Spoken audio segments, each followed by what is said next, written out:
Snow fell like ash that morning, soft and endless, shrouding the little railway station in a veil of gray-white silence. The platform boards creaked beneath boot steps, and the breath of men and women hung heavy in the air like smoke from a dying fire. On a wooden bench near the station wall sat a woman who looked both lost and waiting, her coat worn thin, her dress faded by time and travel. A leather bag slumped at her side, stiff from years of use. Across her lap rested a sealed letter pressed flat against her palms, its red wax unbroken, its promise unopened. She clutched it the way some clutch a Bible, close, trembling, as if the paper alone could hold back the tide of despair. Her long brown hair had been braided loosely, strands slipping free like wisps of smoke in the wind. Her eyes never seemed to rest. They darted toward the train, toward the crowd, toward the snow that wouldn't stop falling. Behind her, two small children stood at the edge of the platform. The boy, small for his 7 years, wore patch brown clothes, his hat pulled low over ears pink with cold. Beside him stood his twin sister, a girl with a woolen blue dress and a teddy bear tucked into the crook of her arm. She was pointing toward the bench. Her voice, though hushed by the winter air, carried clear. "Pa," she whispered, tugging her father's sleeve. That lady looked so sad. Elias McGraw slowed his steps. He was a man of 35, the kind that looked older than his years. The long brown coat he wore bore the weight of many winters, and his shoulders bore the weight of more battles than he cared to count. His jaw was rough with stubble, his eyes hard but not unkind. He walked as though the snow itself had tried to hold him back, yet he pressed forward with the stubborn silence of one who had already decided not to surrender. His gaze followed where his daughter pointed, and for a moment his stride faltered. The station was alive with murmurs. Faces leaned close. Whispers folded into the breath of the crowd. They did not whisper about him. Not today. Their voices circled the woman on the bench. "Strange one, ain't she?" muttered Ruth Holloway, a widow whose tongue never tired. "Don't belong to this town. Mark my words, Boone will have trouble on his hands." Sheriff Boone himself, a large man with gray at his temples, leaned against the wall, arms crossed, his eyes narrowed beneath the brim of his hat.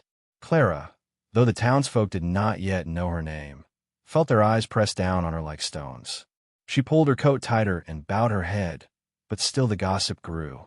It was the smallest slip that betrayed her. A tug at her sleeve as she reached for the letter in her lap, a flicker of skin exposed beneath her coat. A mark, ink dark and permanent, showed against her pale wrist. Ruth's eyes caught it first, sharp as a hawk. "You see that?" she hissed, clutching her friend's arm. "She's marked. Some foreign sign. No good Christian would wear it." The whisper caught like kindling, spreading down the platform. Heads turned. Eyes narrowed. The woman pulled her sleeve down quick, but the damage was done. Shame flushed her cheeks, but she refused to break before them. She straightened her back, though her fingers clenched the letter so tightly the wax cracked under her grip. By noon the station had thinned, but the sheriff had not moved. Neither had Ruth. When Boone finally stepped forward, his boots landing heavy on the wooden planks, the chatter hushed. "Clara Whitfield," he called, as if her name were already written in his book of debts. She lifted her eyes at the sound. "You got no kin here, no man to claim you, no coin to settle the boarding you owe. This town don't feed mouths for free. You know the law." The words fell like iron shackles. Clara rose slowly from the bench. The letter slid to her side. She stood proud, though she trembled inside. She had known this was coming. Towns in the West had ways of swallowing women whole when they had no man to shield them. Sheriff Boone's jaw set. "You'll be put to service," he declared flatly. "Auction starts now." The crowd stirred with cruel hunger. Men shifted forward, voices low, coins clinking in hands. Ruth's lips curled into a thin smile. Clara's heart pounded, but she forced her hands steady. If they would strip her of dignity, she would not cower. With a single motion, she pushed back her sleeve, letting the mark upon her wrist show in the lamplight. The tattoo was simple, black lines woven in a shape few would understand. A token of another life, of nights spent tending the wounded under canvas tents, of blood on her hands and prayers whispered into the dark.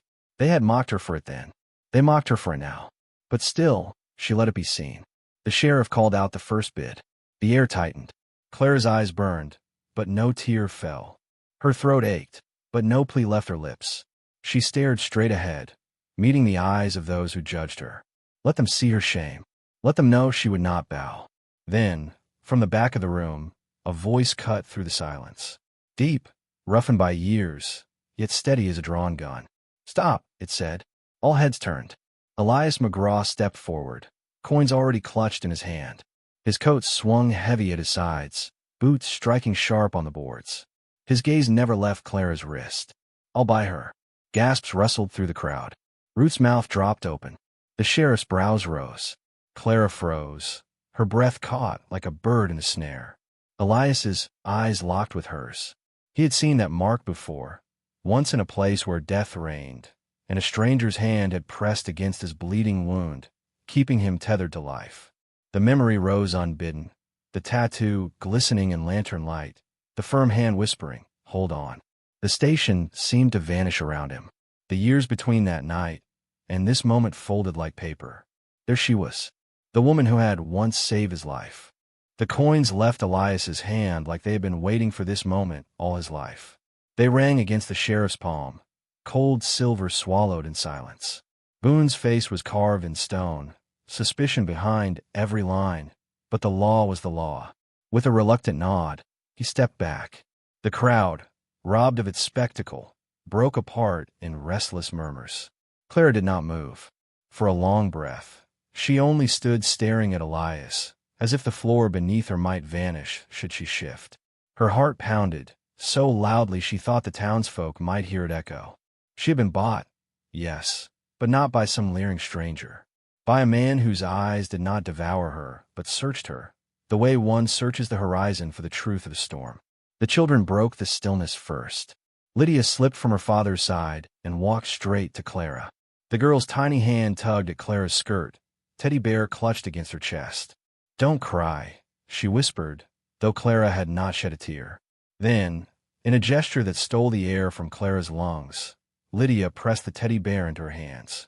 Clara's fingers shook as they closed around the toy. The frayed fur and missing button eyes stared up at her. It was the first kindness she had been shown in months, and she nearly collapsed beneath its weight. Tommy stood shyly behind his sister, hat pulled low, eyes darting with questions he did not voice. Elias said nothing. He only gestured with a tilt of his head. "Come." The four of them stepped into the falling snow.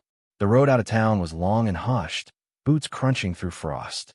Clara kept pace beside Elias, clutching the teddy bear as though it tethered her to this world. Her leather bag swung from her shoulder, heavy with the letter she had not yet dared to open. The children skipped and stumbled, their laughter softening the silence. Now and then Elias glanced her way, but words stayed buried between them. Only the hiss of their breath and the whisper of the wind filled the air. When at last they reached the cabin, it stood plain but steady at the edge of a frozen wood. The hearth was cold, yet it smelled faintly of smoke from nights past. Elias shouldered open the door, and Clara stepped inside. Something in her chest loosened.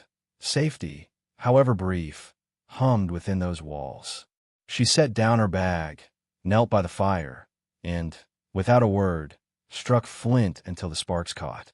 Soon, orange light warmed the cabin, and the children huddled near.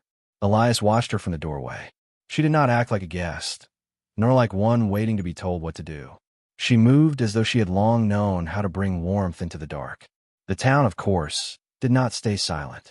Whispers carried quicker than the wind. By the next market day, Ruth Holloway's voice was loudest. "He's taken in a marked woman. No telling what she'll bring down on his house." Sheriff Boone echoed her unease, warning Elias with measured words. "That woman's past is trouble, McGraw. You be wise to send her on."